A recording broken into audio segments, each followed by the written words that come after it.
Hi, I'm Louise, and I'm going to be 34 this year. After finishing college, I got a job at a big company that many people know about. They paid me a good amount of money, especially for someone new to the job. But it meant I had to travel a lot for work and often had to do extra hours, even on holidays.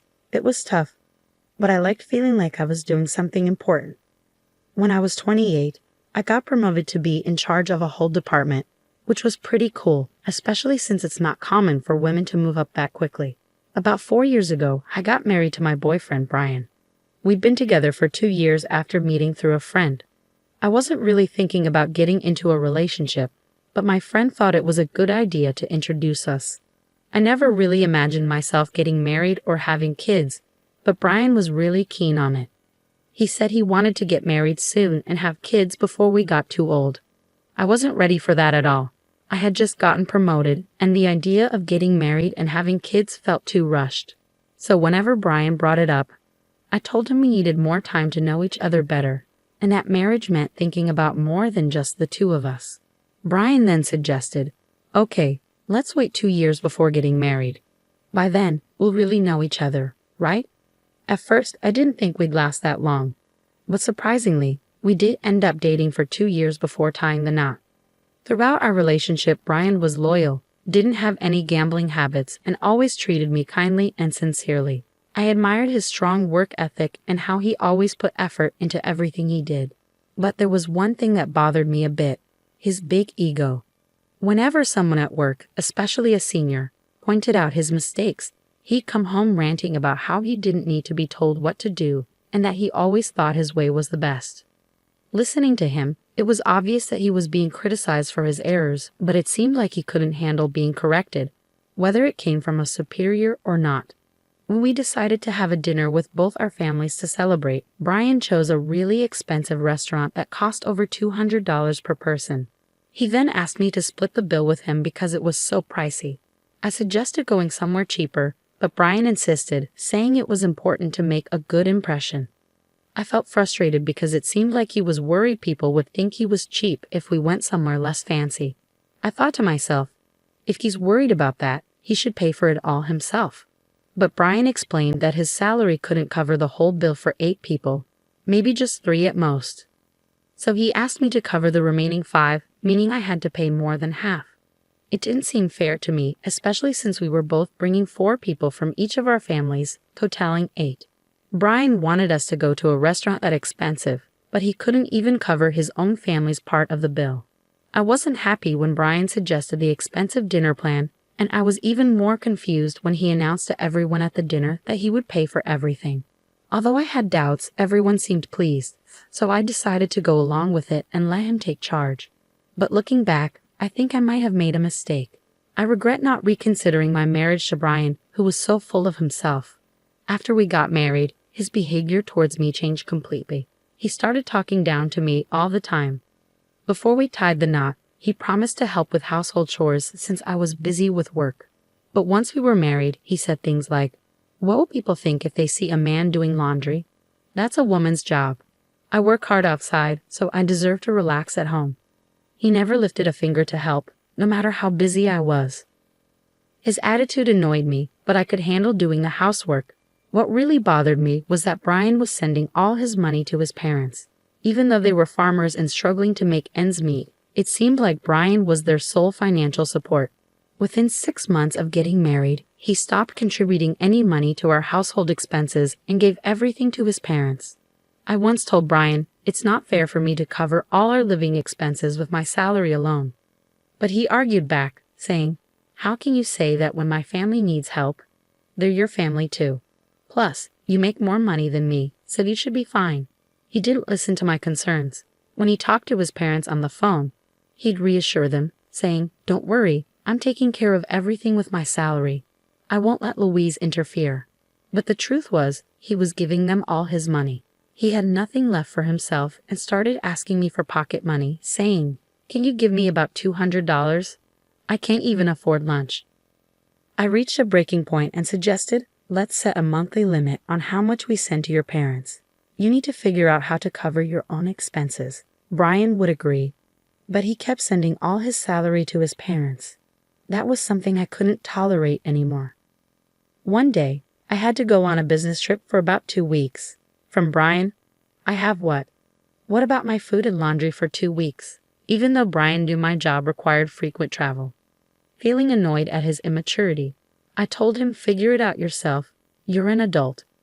If you can't handle it, why don't you go stay with your parents while I'm away? You'll be fine there, right? Brian reluctantly agreed. When I returned home 2 weeks later, I found Brian's sister, Elizabeth, there. She lived a bit far from us, and we hadn't seen each other since our wedding. I wondered why she was there, and Elizabeth, seeing my expression, said, "Hi Louise, it's been a while." "Oh right, about the money. It was a big help, thank you so much." She smiled brightly, saying things that didn't make sense to me. Without even unpacking, I asked Elizabeth, "What money? What are you talking about?" She replied without hesitation, Brian said that since you had some savings, he'd give me money for my business startup. He'd assured me not to worry because you had at least $1 million. I was completely baffled. Just then, Brian walked in, holding my bank passbook and seal. When he saw my expression, he said, "Oh, welcome back. Perfect timing. I'm going to give your savings to Elizabeth. You know she's a nail artist, right? She's been wanting to open her own shop. She's been saving up, but she's still short about $1 million. I remembered that you've had savings since before we were married, exactly $1 million. So I told her she could have it." With a smile, he handed the passbook and seal to Elizabeth, saying, "You're lucky. This will help make your dream come true. Show some gratitude, okay?" I couldn't hold back anymore. I snapped. "What are you talking about? That's my money. Why are you deciding this on your own? I could understand if you said you lend it. We'd need a legal agreement and a plan to pay it back, right? You can't just give away someone else's savings without any discussion." I grabbed the passbook and seal back from Elizabeth. Brian looked at me and said, "What? We're family, aren't we? It's silly to make legal agreements with family members. Plus, we're not lending it, we're giving it. You never spend any of your money because you're always working, right? It's a waste to just hoard it. Elizabeth has a dream. Isn't it more meaningful to use it to help her?" Then he gave me a stern look. Upon hearing Brian's words, I realized that he was impossible to reason with. I felt like continuing the conversation was pointless. But then Brian dropped a bombshell. "This money is too good for you, so I'm giving it to Elizabeth. You'd only waste it. You can just work and save up again, understand? If you still want to argue, we'll get divorced." Seeing this as an opportunity, an idea struck me. Without hesitation, I replied, "Fine, let's get a divorce. I'll prepare the papers and send them to you. I'll come collect my things soon. Until the divorce is final, I'll stay at a hotel. Goodbye for now." With that, I grabbed my luggage from the business trip and swiftly left the house.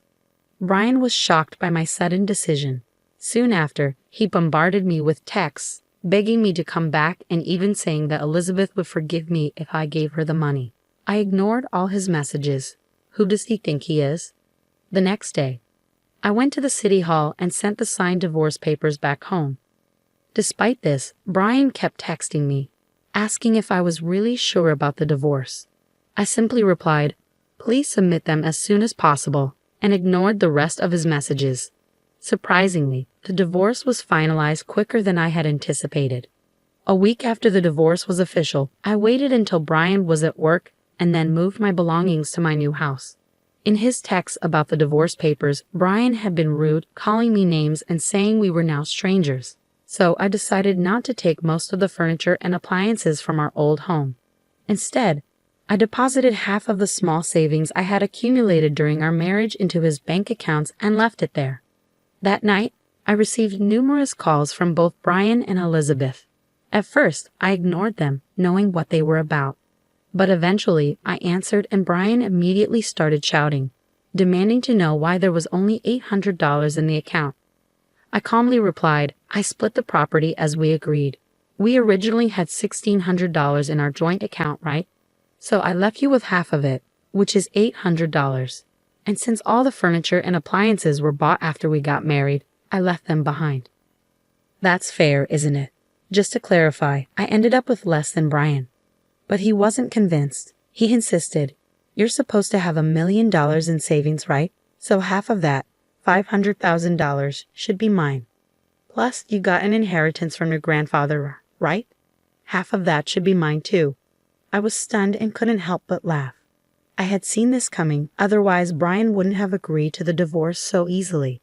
Trying to hold back my laughter, I explained, Brian, the division of property only applies to assets acquired during the marriage. My savings from before we were married and the inheritance I received aren't part of that. I consulted a lawyer and I divided our marital assets fairly. And remember, all the money we saved during our marriage was actually earned by me. You never contributed to our expenses. So be thankful I divided that. Brian accused me of lying, saying, that can't be true. You're trying to trick me. Give me what's rightfully mine, or I'll sue you. He yelled desperately, but I remained calm and replied, if you want to sue me, go ahead. I've been fair and I haven't deceived you. I'm not afraid of being sued. Hearing this, Brian panicked and said, wait, let's forget the divorce. I was wrong. Please come back to me. He completely changed his tune and begged for reconciliation. I responded firmly, the divorce is finalized and I have no intention of reconsidering. This is serious. Then I informed him, if you plan on staying in our old place, you'll have to cover the rent yourself. It's about $1,800 per month, which you probably didn't realize because you've never paid it. Brian weakly admitted, I can't afford that. If he can't pay, then it's his problem. After that, it seems Brian moved back in with his parents because he couldn't afford the rent. Unable to cover the moving costs, Brian sold the furniture and appliances I left behind. His parents thought Brian was making good money and welcomed him back, thinking it would make their lives easier. But without my income, Brian couldn't support them as much as before. And it seems he's struggling to adjust to living there. It seems Elizabeth's plans for her business were affected since she couldn't access any of my savings. She had to stop her preparations, causing her a lot of frustration. Brian also faced difficulties from Elizabeth, but that's not my concern anymore. I'm concentrating on my work and enjoying living independently. I've had my fill of marriage. Brian still sends messages, expressing his desire to reconcile. But I ignore them completely. It's almost amusing to hear him update me on his situation from time to time, so I've let it slide. However, I'm planning